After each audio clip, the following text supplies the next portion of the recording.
First install the bush. Then install the Kickstarter return spring. Now install the Kickstarter shaft with the Kickstarter drive gear. Now install the washer and the snap ring. Clamp the return spring Kickstarter drive gear using a special tool.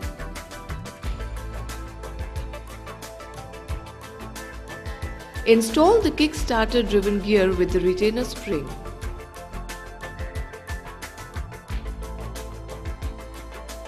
Install the clutch cover, air intake plate by tightening 3 bolts using a 8 mm deep socket. Lastly, install the bush.